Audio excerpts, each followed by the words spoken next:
अभी जब तकलीफ में आते हैं तो भगवान के पास जाते हैं, तो उसी प्रकार आज भगवान भी तकलीफ में है, तो भगवान के पास वो खुद गए हैं। सबसे प्रथम तो इंद्र ब्रह्मा जी के पास आए, तो ब्रह्मा जी सबको लेके भगवान का बढ़िया स्तुति कर रहे हैं, गायन कर रहे हैं।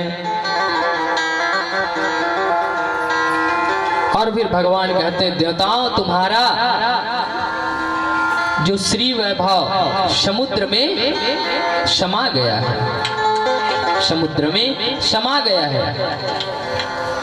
तुम लोग को समुद्र मंथन करना होगा, तुम लोगों को समुद्र मंथन करना होगा, तभी तुम लोगों को बल की प्राप्ति होगी, अन्यथा नहीं होगी। तो देवताओं ने कहा, भगवान हम समुद्र मंथन कैसे करेंगे, हम समुद्र मंथन कैसे करेंगे। तब यहाँ भी कहते, भगवान मंदराचल पर्वत लंबा है, मंदराचल पर्वत लंबा है, चौड़ा है, वासुकी नाग की रस्सी बनाओ, उसको लपेटकर समुद्र मंथन करो, उसको लपेटकर समुद्र मंथन करो। देवता ने जब यहाँ पे कहते हैं, देवताओं लोग बोले, भगवान मंदराचल पर्वत हमसे नहीं उठ पा रहा है, क्योंकि मंदराचल पर्वत बहुत बड़ा है, विशाल है। तो कहते हैं भगवान, अगर ये काम तुमसे नहीं हो पा रहा है, नहीं उठा पा रहे हो, तो तुम लोग दैत्याओं को, जो दैत्य लोग हैं, उनको शामिल कर लो, तभी तो तुम्हारा काम हो सकता है, अन्यथा नहीं हो सकता। हम जब भगवान बोले कि आप लोग सभी आपस में कूटनीति अपनाओ, भगवान बोले कि आपस में कूटनीति अपनाओ, तो कैसे? हम जब कोई चीज को करते हैं, कोई काम करते हैं, अगर हमसे नहीं हो पाता है, अगर हमसे नहीं हो पाता है, तो हम अपने पड़ोसन को बुलाते हैं, पड़ोसन भी आ जाते हैं। और हम जिससे बात नहीं करते हैं, हम जिससे बात भी नहीं करते हैं, उसको भी शामिल करते। क्यों? भैया हमारा काम बनाना है, तो काम बनाने के लिए दुश्मन को भी राम राम बोलना पड़ेगा। भले आप बात नहीं कर रहे हैं, कुछ नहीं कर रहे हैं, साल 2 साल पहले आप झगड़ा लड़ाई हो गए, लेकिन आज उसी का जरूरत है, तो आपको उसको राम राम कहना पड़ेगा। जैसे कि यहाँ पे सर्प ने चूहे से मित्रता की, सर्प ने चूहे से मित्रता की, तो कैसे हुआ? एक राजा के यहाँ एक पेटी था, राजा के यहाँ एक पेटी था। अब वहाँ चूहा, जब राजा पेटी को खोला, बढ़िया सुंदर सुंदर अपने कपड़े को जमा के रखे थे राजा साहब। अब इधर चूहा देख रहा है, इस चूहे, जब चूहा देखा कि इस पेटी में कुछ ना कुछ तो होगा ही, उसको लग रहा था, लेकिन वहां कुछ था नहीं, तो उस पेटी को देख रहा था, नजर। अब जैसे देखा, और उस चूहे को कौन देख रहा था? उस चूहे को सर्प देख रहा था। अब राजा साहब पेटी को खोले, तो वहां से कपड़ा अपना निकाले और पेटी खोले, जब फिर वस्त्र पहनने लगे उस, और पीछे से जो चूहा रहता है उस पेटी में घुस जाता है, और चूहा जैसे घुसता है तो धीरे धीरे वो जो सर्प रहता है वो भी घुस जाता है। और इधर राजा साहब वस्त्र पहनने के बाद उस पेटी में ताला लगा देता है, उस पेटी में ताला लगा देता है। अब यहाँ पे चूहा और सर्प पेटी में बंद हो गए। अभी निकलेंगे कैसे? तो सांप सोचता है भाई अगर मैं उस चूहे को खा जाता हूँ, उस चूहे को खा जाता हूँ, क्योंकि उसको तो खाने के लिए ही वो अंदर गया है, और चूहा सोचे यहाँ कुछ होगा जिसे मैं ग्रहण कर लूंगा, परंतु यहाँ पे कुछ नहीं हो। तो पेटी में दोनों कैद हो गए। कैद होने के बाद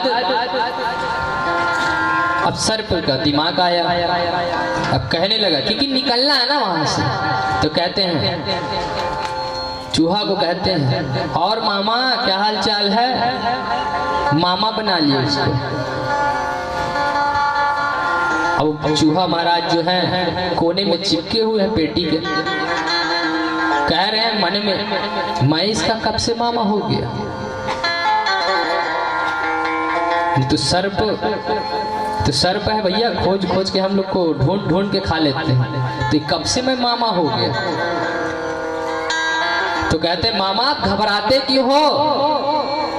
मैं आपको कुछ नहीं करूंगा, आप चिंता मत करो। सर्प कह रहे हैं इधर तो आओ मामा, ऐसा बोलते हैं। तो जब जाते हैं तो चूहा महाराज कहते हैं कि भैया मैं कब से आपका मामा हो गया और आप मेरे कब से भांचा हो गए? तो कहते हैं अभी हम लोग सभी सर्प लोग मीटिंग रखे थे, तो उस मीटिंग में सबको बोले थे कि आज से हमारा जो चूहा है, जो मूषक महाराज, वो हमारे मामा हैं। हमने एक हफ्ता पहले ही मीटिंग रखे थे जिसमें आपको हमने मामा बनाए हैं। जैसे मामा बनाए हैं, अब वो भी अब पिघलने लगा, मूषक महाराज पिघलने लगा। अरे बढ़िया है भैया, मामा बोल रहे हैं और मीटिंग रखे थे जिसमें मामा बनाए हैं। अब मूषक महाराज पिघल गए, तो अब मूषक को इसलिए मामा बनाए, अगर उसको खा जाते तो उसको भी तो मरना ही पड़ता। अब मूषक महाराज को इसलिए मामा बनाए क्योंकि जो मूषक रहता है बिल बनाने में माहिर रहता है, उसका दांत रहते हैं नखुली नखुली। तो फिर धीरे धीरे उस पेटी को काटने का काम करता है, धीरे धीरे उस पेटी को काटने का काम करता है। तो धीरे धीरे काटता है, काटते काटते उसमें से छेद हो जाता है, बिल बन जाता है। अब जैसे बिल बना तो मूषक महाराज कहते हैं भांचा श्री, भांचा श्री आप पहले जाइए।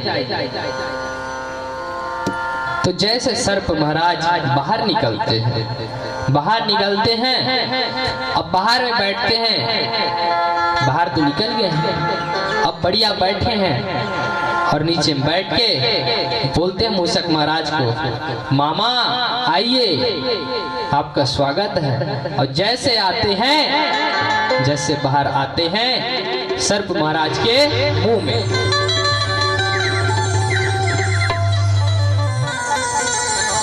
इस प्रकार कूटनीति आज भगवान अपना रहे हैं। तो हमें भी, हम भी करते हैं ना, जब हमारा काम रहता है तो किसी को भी राम राम बोल लेते हैं। तो इस प्रकार भगवान ने दैत्यों के साथ कूटनीति अपनाई। तो प्यारे सज्जनों, देवताओं को भगवान के द्वारा बताई गई बात, समुद्र मंथन करने की बात समझ आ गई, और अब सारे दैत्यों के साथ समुद्र मंथन का प्रस्ताव रखा। अब सभी देवता और दैत्यों को कहने लगे कि जो समुद्र मंथन करना है, और जो मंथन करने से अमृत निकलेगा, वो हम सब, जो अमृत निकलेगा वो हम सब ग्रहण कर लेंगे। अब दैत्य इस बात को सुन के एग्री हो गए। एग्री मतलब राजी हो गए। भैया अमृत मिलेगा तो कौन राजी नहीं होगा। तो यहाँ पे अमृत का लालच में दैत्यों ने हाँ बोला और धीरे धीरे सभी ने हाँ बोल दिए। और यहाँ पे कहते हैं देवता और असुर मिलकर गए समुद्र मंथन हेतु। सर्वप्रथम मंदराचल पर्वत को उठाकर चल दिए, पर गणेश जी का पूजा अर्चना नहीं किए थे तो मंदराचल पर्वत धड़ाम से गिर गए और दैत्यों का और भगवान का पैर हाथ टूट गए। हमें कोई अच्छा काम करने से पहले सर्वप्रथम गणेश जी का पूजा अर्चना करना चाहिए। तो यहाँ पे भगवान गणेश जी का पूजा अर्चना नहीं किए थे, जिस वजह से मंदराचल पर्वत गिर गए और दैत्यों का और भगवान का पैर हाथ टूट गए। और यहाँ पे कहने लगे, असुर हाथ जोड़कर कहने लगे कि हमको नहीं करना है समुद्र मंथन, हम नहीं जाएंगे, हमें नहीं पीना भैया कोई अमृत। देवताओं ने प्रभु को ध्यान दिया कि भगवान नारायण प्रकट हो गए और कहने लगे तुम चिंता मत करो। वो जो मंदराचल पर्वत है उन्हें हम खुद ले चलते हैं। तो यहाँ पे भगवान एक ही हाथ में पर्वत को उठाकर गरुड़पुर रख कर समुद्र तट पर पहुंचा दिया। अब भगवान ने देवताओं से कहा कि रस्सी कहाँ लगाओगे। भगवान ने कहा रस्सी कहाँ लगाओगे। तो कहते देवताओं ने कहा प्रभु आपका आदेश हो। अब प्रभु ने कहा कि दैत्यों को तुम कहाँ लगोगे। तो कहते हैं कि हम सामने तरफ रहेंगे। भगवान ने कहा था कि हम सामने तरफ रहेंगे, परंतु यहाँ पे दैत्यों ने कहा कि हम सामने तरफ रहेंगे। भगवान ने तुरंत कच्छप रूप बन के आए और कच्छप रूप धारण किए। बोलिए कच्छप भगवान की जय हो। अब जैसे ही मंथन प्रारंभ हुआ तो वासुकीनाग जो नाग है उनसे फंकारों से दैत्य जलने लगे और देवताओं पर इसका कोई प्रभाव नहीं पड़ रहा है, क्योंकि जो देवता हैं वो पूंछ की तरफ है और जो दैत्य हैं वो मुंह की तरफ है। तो उनके फनकारों से असुर अब मन ही मन पछताने लगे। अब असुर मन ही मन पछताने लगे। कहाँ भगवान बोले थे कि हम सामने तरफ रहेंगे और हमने बात मानी नहीं और आज पछतानी पड़ रही है। पछताने लगे बड़े बड़े, समझ गए कि जब मंथन प्रारंभ होने लगा तो कालकूट विष प्रकट हो गए। सभी देवताओं दैत्य में हाहाकार मच गया। जब कालकूट विष निकला तो हाहाकार मचने लगे सभी तरफ। फिर कहने लगे, लोग जलने लगे और चिल्लाने लगे। तो कहते हैं दैत्य मिलकर महादेव भूत भावन का स्मरण करने लगे।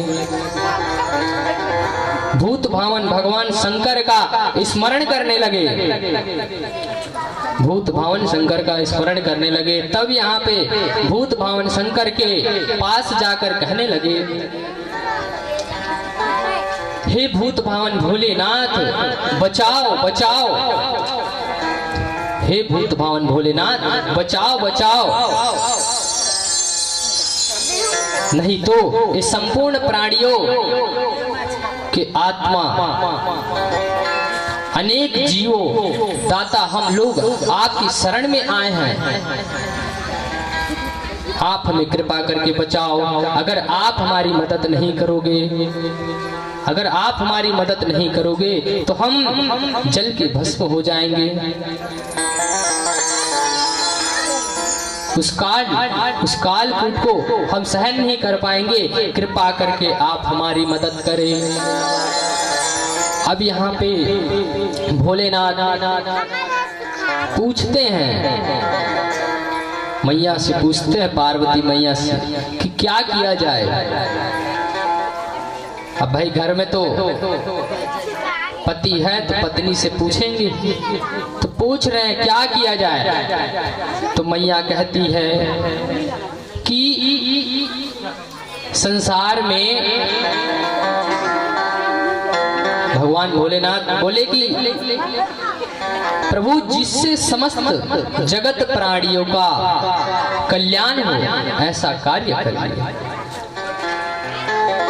हमारा कर्तव्य है कि अगर हमारे से सही काम हो रहा है तो हमें करना चाहिए, धर्म के मार्ग पर चलना चाहिए। तो यहाँ पे माता कहती है कि अगर समस्त प्राणियों की रक्षा हो रही है तो आप अवश्य करिए। तो यहाँ पे कहते हैं, भगवान बोले अरे देवी वह कोई साधारण चीज नहीं है, वो कालकूट विष है। तो यहाँ पे कहते हैं मैया आप तो महाकाल हैं, कालों के काल महाकाल हैं, आपको कुछ नहीं होगा, चिंता मत करो। तो कहते हैं आप तो कालों के काल महाकाल हैं, आपका कौन क्या बिगाड़ सकता है। अब यहाँ पे कहते हैं भगवान ने विष का प्याला अपने हाथ पर लिया, क्योंकि भगवान इस प्रकार कहे और हाथ में रखे। तो इस प्रकार भगवान शंकर ने पूरे विष को अपनी हथेली में समेट के पीना प्रारंभ किया। जब पीना प्रारंभ किए तो उन्हें, अब भगवान शंकर के इष्ट देव कौन है? भगवान शंकर के इष्ट देव राम हैं। तो सोचने लगे कि मेरे प्रभु को तकलीफ होगा, मेरे प्रभु को कष्ट होगा। तो यहाँ पे कहते हैं हृदय विराजत अवध बिहारी, मंगल भवन मंगलहारी। कार्य क्योंकि वहां पे जो हृदय में शंकर भगवान के राम विराजते हैं, कि प्रभु राम विराजते हैं। तो भगवान शंकर सोचने लगे यदि मैं इस विष को नहीं पीऊंगा तो सारा संसार नष्ट हो जाएगा, अगर मैं इस विष को नहीं ग्रहण करता हूं तो सारे संसार नष्ट हो जाएगा। और यहाँ पे कहते हैं अपने इष्ट देव श्री राम का उच्चारण मन में किया। श्री राम कहने से वहां पी लिया, और कहते हैं रा कहने पर अपना मुख खोला और सारा विष पी गए, और माँ कहने पर मुंह बंद कर दिया।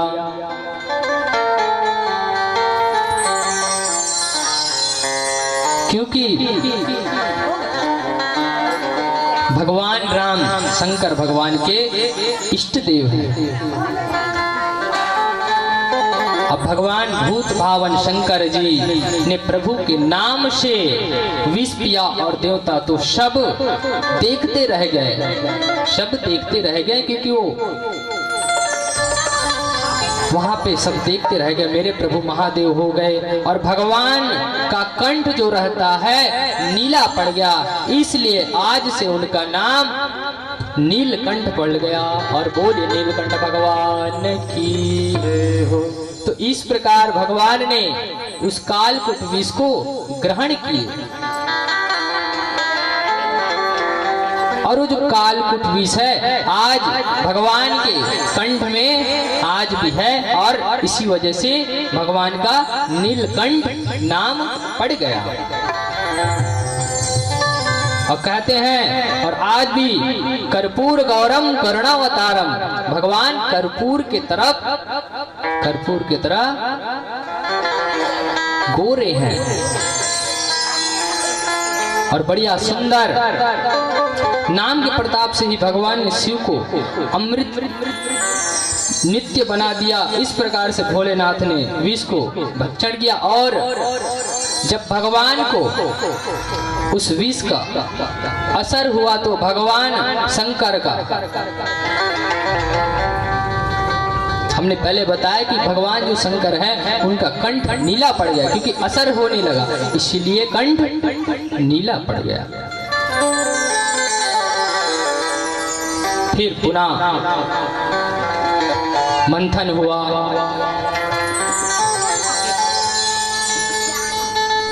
मंथन प्रारंभ हुआ तो कामधेनु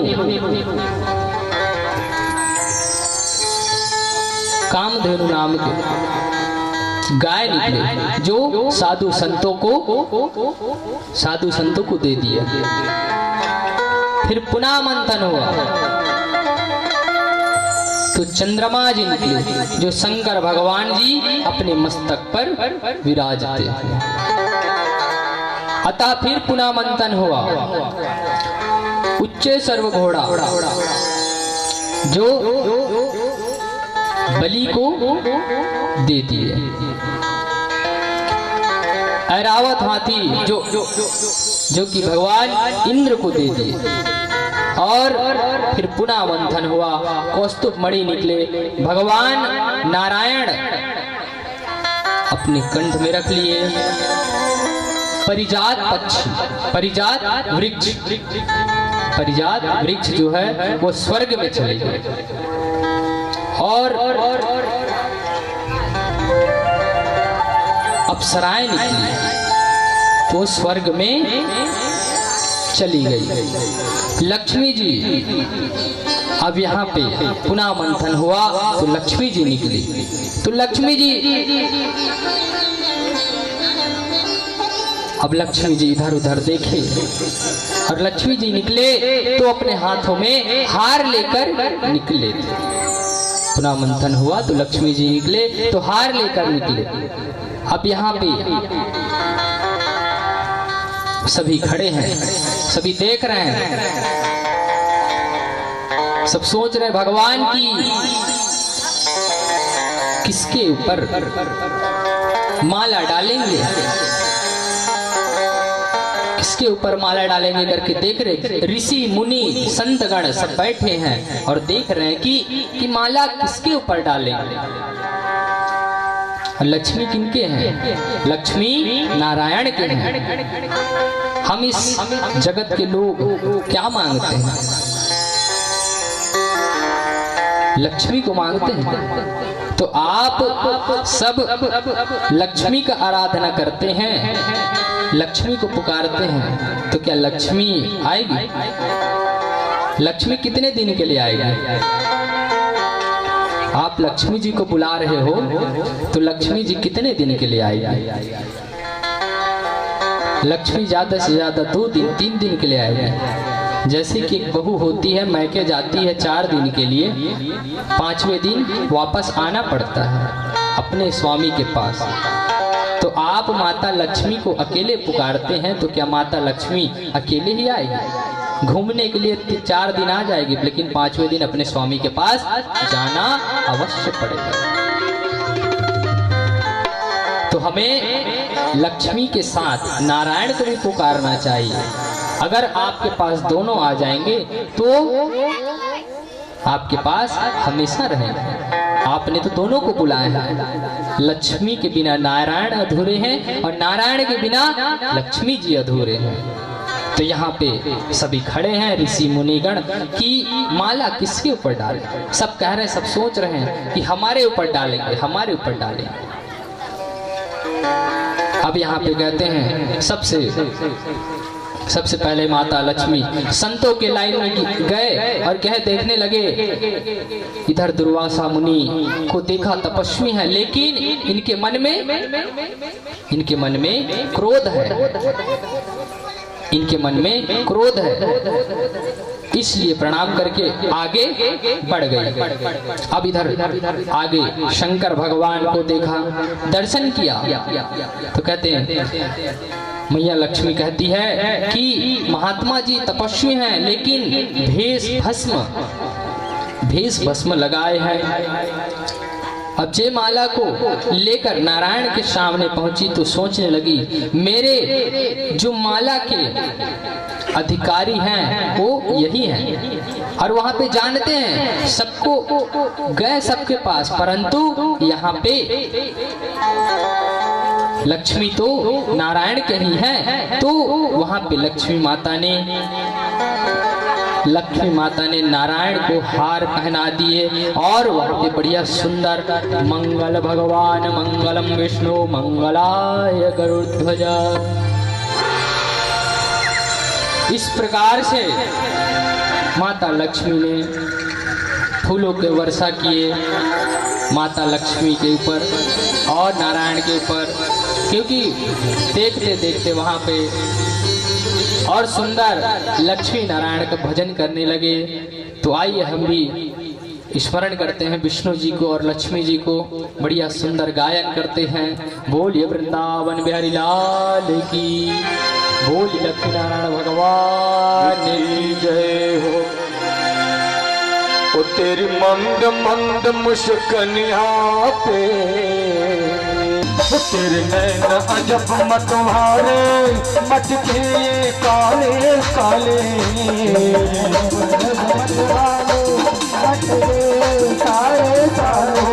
तेरे नैन अजब मतवारे मटके काले काले,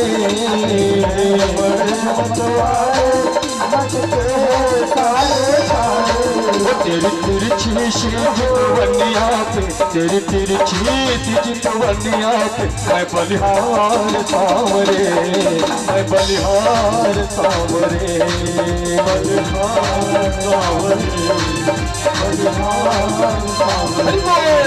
तेरे मंद मंद मुस्कनिया पे, तेरे मंद मंद मुस्कनिया पे, मैं बलिहार सांवरे, बलिहार सांवरे, बलिहार सांवरे, बलिहार सांवरे।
तेरे बाल बड़े घुंघराले लगते हैं बादल काले, बाल बड़े घुंघराले लगते हैं बादल काले, वो तेरे बाल बड़े घुंघराले लगते हैं बादल काले, बाल बड़े घुंघराले लगते हैं बादल काले।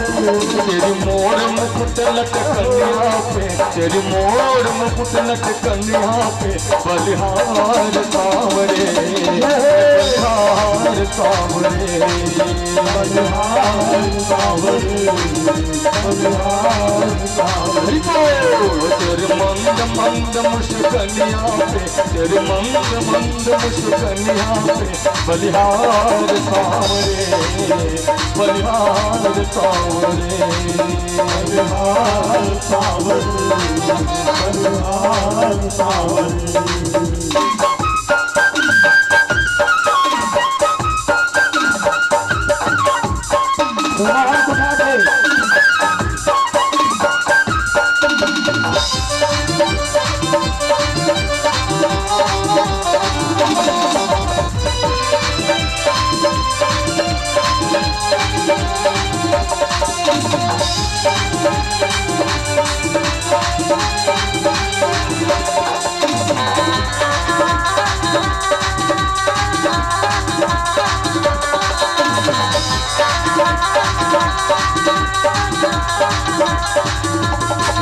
तेरी चार अदब मतवारी लगती है प्यारी प्यारी,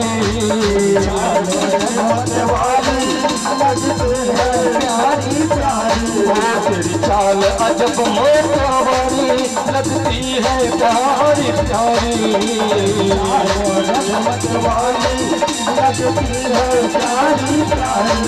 तेरी पायल की पैजनिया पे, तेरी पायल की पैजनिया पे मैं बलिहार सावरे, मैं बलिहार सावरे,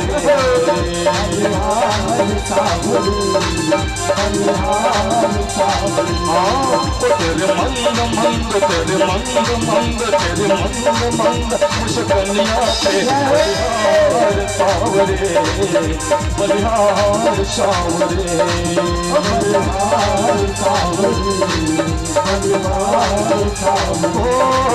बलिहार सावरे, बलिहार सावरे, मैं बलिहार सावरे, बलिहार सावरे, बलिहार सावरे, बलिहार सावरे। प्रेम सुनो श्री वृंदावन महिलाल की जय, श्रीमद् भागवत महापुराण की जय। तुम चिंता मत करो। तो दैत्यों ने जो उधर दैत्य झगड़ा करने लगे तो कहने लगे अहम पूर्व अहम पूर्व। तो यहाँ पे मैं बड़ा हूं, मैं सबसे पहले ग्रहण करूंगा। कहते हैं कि मैं पहले ग्रहण करूंगा। अब आपस में लड़ झगड़ रहे हैं, दैत्य जो हैं सब आपस में लड़ झगड़ रहे हैं और कहते हैं सर्वप्रथम मैं पीऊंगा। एक कहता है कि सर्वप्रथम मैं पीऊंगा। तो यहाँ पे बढ़िया विशाल भगवान बढ़िया मोहिनी रूप में आते हैं। बोलिए मोहिनी भगवान की जय हो।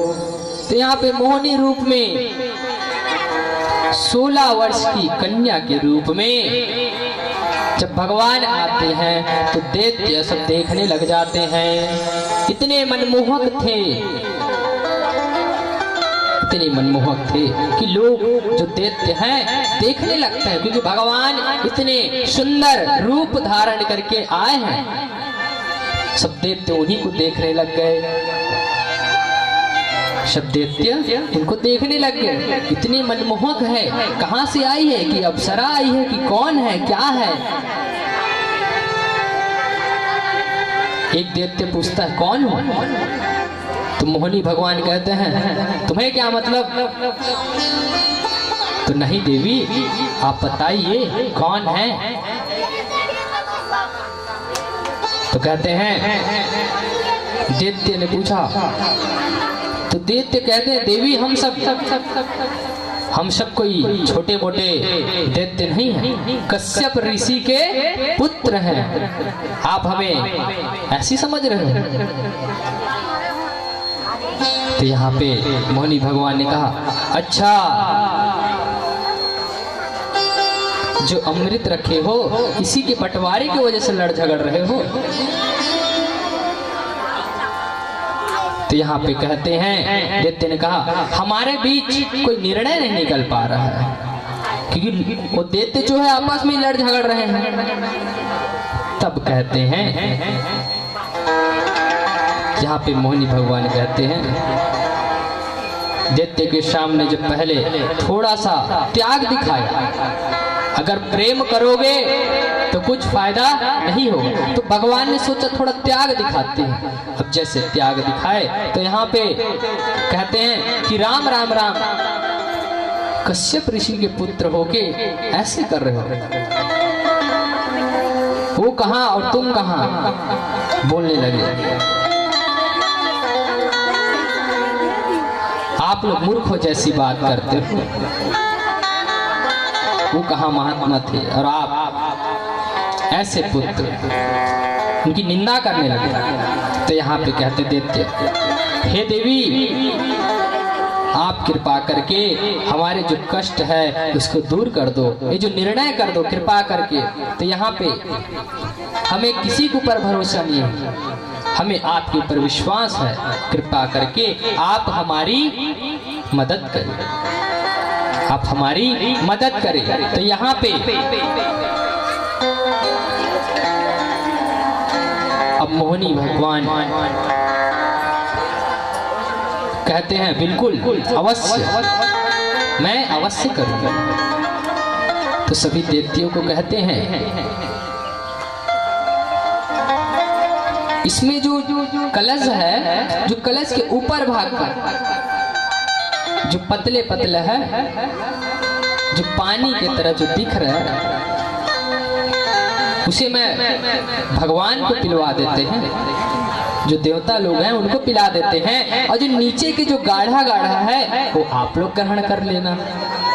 तो देवी आप जैसे बोले, हमें आपके ऊपर विश्वास है, हमें आपके ऊपर विश्वास है। अब इधर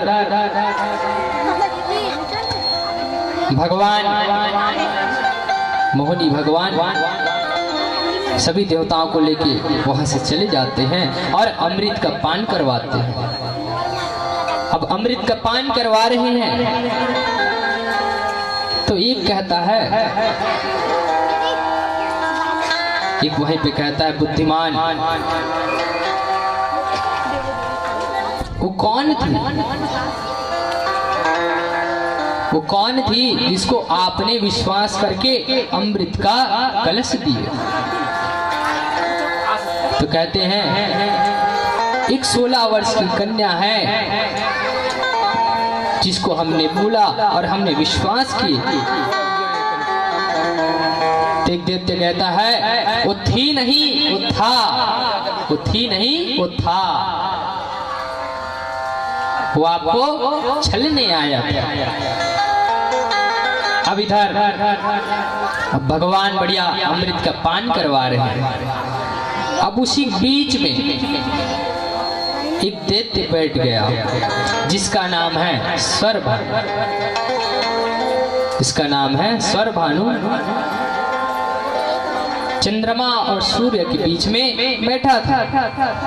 इधर भगवान जब चंद्रमा और सूर्य देखते हैं ये कोई भगवान नहीं है, ये दैत्य है। अब जैसे अब वो तो अमृत का पान भी कर लिया क्योंकि क्रमबद्ध सभी को पिला रहे थे भगवान। अब जैसे पता चला तो स्वरभानु का भगवान ने अपने सुदर्शन चक्र से उसके गर्दन को धड़ाम से काट देते हैं। तो यहाँ पे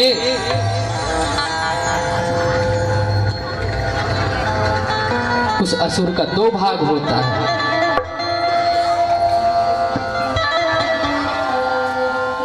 सिर और इधर जो धड़, 2 भाग हो जाते हैं और यहाँ पे सिर कट के राहु हो जाता है और सिर के नीचे भाग केतु बन जाता है। तो उसके 2 भाग हुए, राहु और केतु। तो हम लोग कहते हैं ना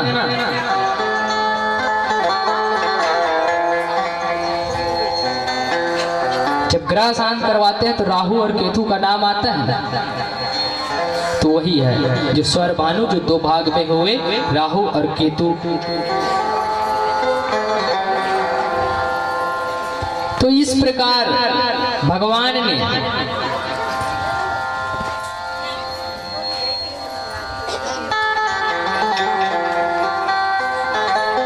भगवान ने समुद्र मंथन किए और देवताओं को अमृत का पान करवाए। बोलिए वृंदावन बिहारी लाल की जय हो। सुखदेव जी कहते हैं परीक्षित जी, जब देवता लोग अमृत का पान कर चुके थे और सारे दैत्यों को चूर चूर कर मार डाला था और स्वर्ग पर पुनः देवताओं का राज हो गया था, तो नारद जी देवताओं को मिले। शुक्राचार्य जी, जब शुक्राचार्य जी ने उसी समय संजीवनी से कुछ दैत्यों को जीवित कर दिए थे, कुछ दैत्यों को जीवित कर दिए थे। तो दैत्य कहते हैं नारद जी हम लोग के साथ गलत हुआ है, हम लोग के साथ गलत हुआ है। तो नारद जी कहते हैं क्यों, अमृत कलश लेकर देवता लोग भाग गए थे क्या? तो यहाँ पे कहते हैं नारद जी बोले दुष्टों के साथ दुष्टता का व्यवहार करना ही चाहिए। नारद जी कहते हैं जो जैसे करते हैं उसको वैसा ही दंड देना चाहिए। तो कहते हैं दैत्य आप ठीक कह रहे हैं। फिर नारद जी बोले तुम लोग शुक्राचार्य जी के पास जाओ, वही जाओ संजीवनी से पुनः जीवित कर देंगे तुम्हें, पुनः जीवित कर देंगे तुम्हें। तो प्यारे सज्जनों शुक्राचार्य जी ने बहुत राक्षसों को जीवित किए और उसी में से राजा बलि भी जीवित हो गया। और राजा बलि ने विश्वजीत यज्ञ किया। उस विश्वजीत यज्ञ में बलि को दिव्य दृष्टि प्राप्त हुई थी, दिव्य दृष्टि प्राप्त हुई थी। तो प्यारे सज्जनों राजा बलि ने स्वर्ग पर आक्रमण कर दिया, स्वर्ग पर आक्रमण कर दिया। अब आक्रमण किए तो वहां अमृतपान तो किए थे सभी भगवान, परंतु घबरा गए वहां से, क्योंकि राजा बलि बहुत बलशाली था। तो वहां से स्वर्ग से सभी भगवान को भगा दिए। अब इधर कहने लगा कि जो भी कार्य होगा सब मेरे नाम से होगा, जो भी कार्य होगा सब मेरे नाम से होगा, अन्यथा कुछ नहीं होगा। अब राजा बलि ताकतवर बलशाली बन गया और इंद्र को भगा दिए और इंद्र पर कब्जा किया, क्योंकि उसे ब्राह्मणों का आशीर्वाद था। जिसको ब्राह्मणों का आशीर्वाद होता है उसे कोई कुछ नहीं कर सकता, बलशाली हो जाता है। और क्योंकि ब्राह्मणों का आशीर्वाद, शास्त्रों में भी कहा गया है कि जिसको ब्राह्मणों का आशीर्वाद होता है वो बहुत बलशाली होता है। अब इधर देवताओं के गुरु बृहस्पति, देवताओं के गुरु बृहस्पति ने कहा अब बलि का सामना कोई नहीं कर सकता, क्योंकि वो बहुत बलशाली है। तो यहाँ पे कहते हैं और इंद्र से कहने लगे यदि इसके 100 यज्ञ पूरे हो गए, इसके 100 यज्ञ पूरे हो गए तो बहुत बलशाली हो जाएगा, ताकत हो जाएगा, फिर इससे बड़ा कोई नहीं होगा। तो अब यहाँ पे कहती है माता अदिति, माता अदिति कहते हैं कि हमारे पुत्र इधर उधर भटक रहे हैं, हमारे पुत्र इधर उधर भटक रहे हैं। क्योंकि फिर कश्यप जी कहते हैं, कश्यप जी कहते हैं देवी क्यों रो रही हो? तो माता कहने लगी स्वामी राजा बलि ने हमारा और हमारे बच्चों का, हमारे और हमारे बच्चों का सब कुछ छीन लिया है, हम क्या करें? हमारे बच्चों का सब कुछ छीन लिया है, हम क्या करें? तो बताओ स्वामी क्या करें जिससे उनका राजपाट सब वापस आ जाए, राजपाट वापस आ जाए।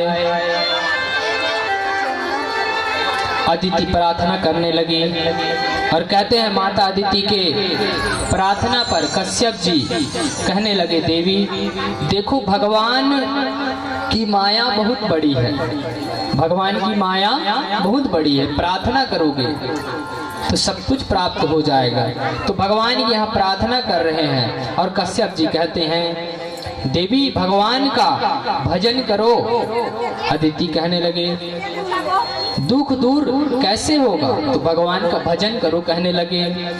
फिर कश्यप जी देवी सबके हृदय में विराजमान, सबके दुख और मिटाने वाले भक्त वत्सल जगत गुरु वासुदेव की आराधना करो, जगत गुरु वासुदेव की आराधना करो, जो बड़े दयालु हैं, कृपालु हैं और शीघ्र ही सारा दुख तुम्हारा दूर कर देंगे, तुम्हारा शीघ्र दूर दर्द शीघ्र दूर कर देंगे कहते हैं।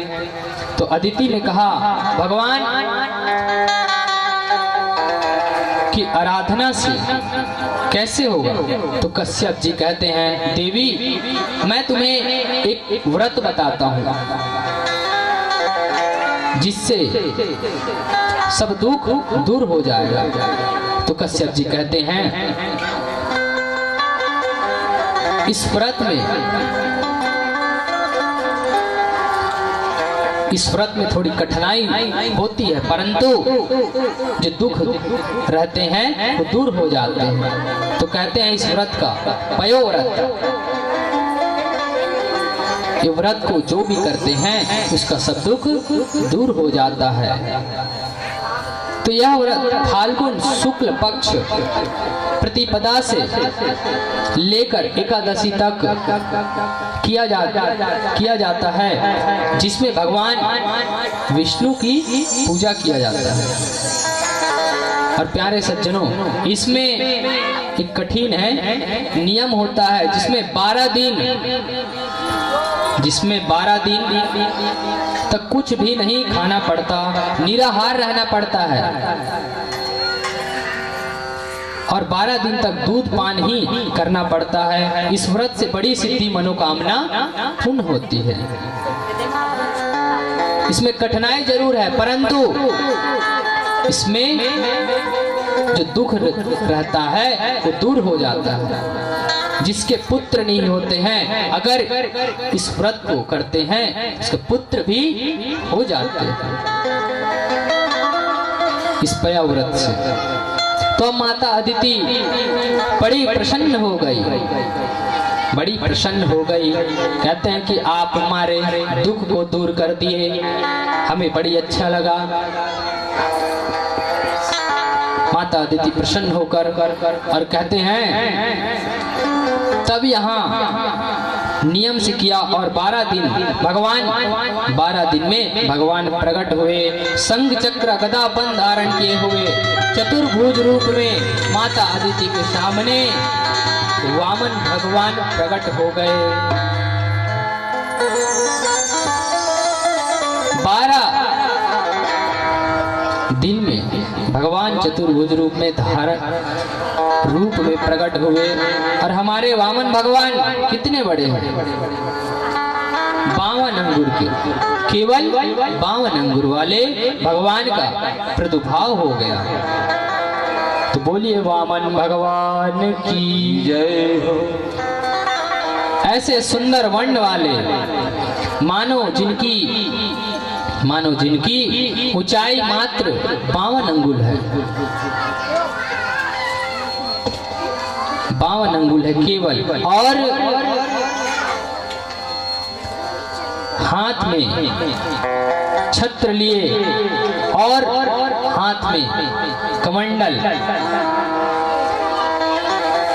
एक हाथ में छत्र और कमंडल जनेऊ धारण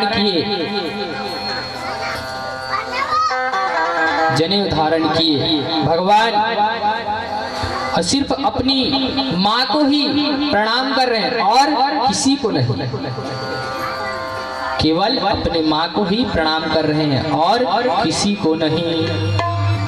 और कहते हैं माँ बेटा राजा बलि का जो 100 यज्ञ पूर्ण होने वाला है, कैसे भी करके उसे होने नहीं दो। तो यहाँ पे कहते हैं उसका विध्वंस, जो यज्ञ होने वाला है उसका विध्वंस कर दो। अब जैसे ही वामन भगवान ने ब्राह्मण का वेश धारण करके हाथ में कमंडल लेकर चल रहे हैं,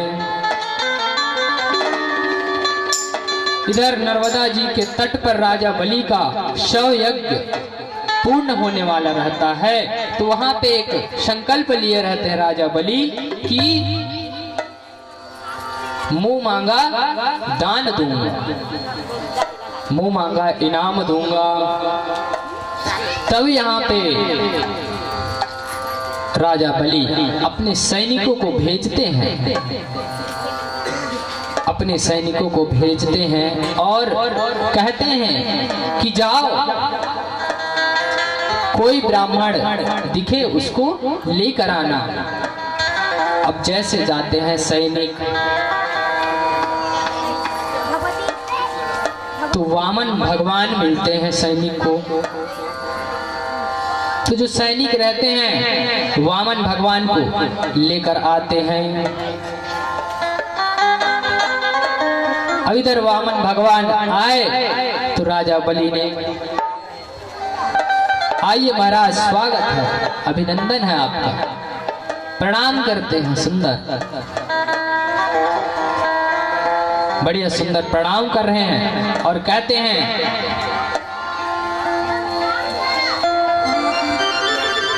महाराज आप आए, हम बड़े कृपालु हैं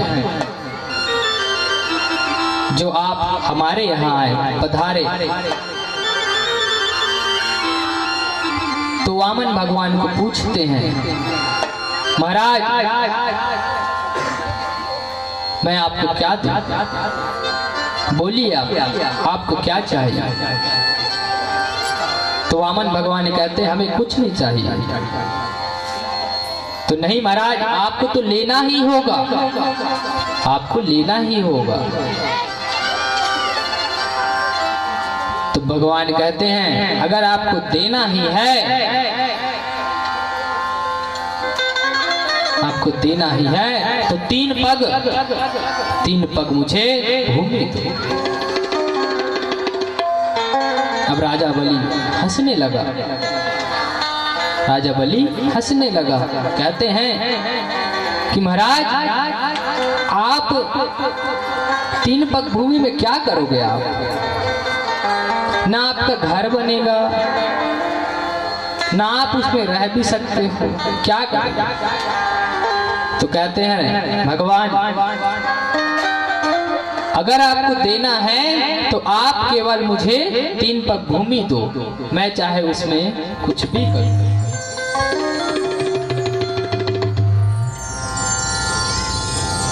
तो यहाँ पे राजा बलि भगवान को फिर कहते हैं कि महाराज आप कुछ और मांग लीजिए, इसमें कुछ नहीं हो पाएगा। कहे तो मैं आपके लिए सुंदर भवन बनवा दूं, सुंदर भवन बनवा देता हूँ और उसमें 1000-1200 गाय रख देता हूँ, बढ़िया आप दूध पीना और आपका सेवा भाव होता रहे। तो कहते हैं नहीं, अगर आपको देना है तो केवल मुझे 3 पग भूमि ही दो। तो इस प्रकार वामन भगवान कहते हैं। तो हमारे बीच में भी वामन भगवान आने वाले हैं। तो वामन भगवान अगर तैयार हो गए होंगे तो यहाँ पे ले आइए, बढ़िया पूजा पाठ, फिर कथा करेंगे। बोलिए वामन भगवान की। तो आइए वामन भगवान के एक बढ़िया सा प्यारा भजन, उसके पश्चात फिर कथा श्रवण करेंगे। बोलिए वृंदावन बिहारी लाल की जय हो। और वामन भगवान आए तो वामन भगवान आपके सबके तरफ आएंगे, आप अपने स्थान में बैठे रहिएगा, ठीक है। बोलिए वामन भगवान की जय हो।